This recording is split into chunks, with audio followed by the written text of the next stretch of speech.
let's switch gears and talk about the 19. Talk about a team that's had to fight for everything that they've gotten this year.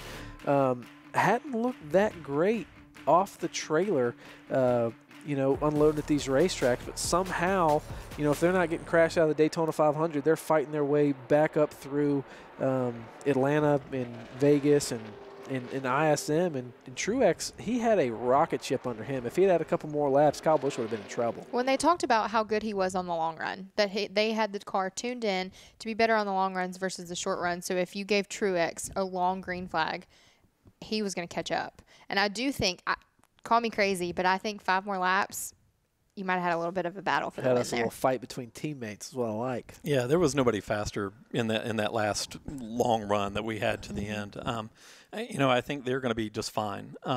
Maybe there's a little bit of a settling in time in terms of getting oriented with being under the Joe Gibbs Racing umbrella with that. But I think as long as, Pern and Truex are kind of the bedrock of that team and that foundation, I think they're going to be just fine. Well, when you look at Martin Truex Jr. last year, he didn't get his first win of 2018 until Auto Club. And his stats are, he's led a few more laps in 2018 up until this point, but his stats aren't that far different. He still has 2 runner-up finishes somehow. You know what that is? That's Steve Letarte rubbing off on me. I'm just saying. Numbers girl over here. I'm just saying, if you look at it, it's crazy how similar they are. So I think an Auto Club, I honestly think he's going to win, or at least contend for the win at Auto Club this weekend. I think this is maybe the spot where him and Cole Pern kind of put some of the stuff together if Kyle Busch doesn't get it done first. Do we think he has a little bit of added pressure now? No.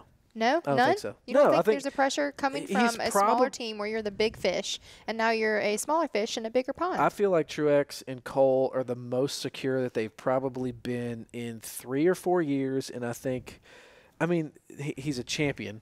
He's got a crew chief that is the best in the business. Absolutely. What do you have to worry about? If you're taking cars that, yes, it's a problem that they're unloading, not as fast as some other guys, but they're working their way back through there, charging through the field. If you've got that, I don't think you have anything to worry about. It's, 36 weeks long. If you get it figured out by the time, summer rolls around, by Charlotte rolls around, which they're not far off, I think they're all right. Yeah, I would be surprised if they did anything but a deep run into the playoffs. They're sleeping good at night. Yeah, absolutely.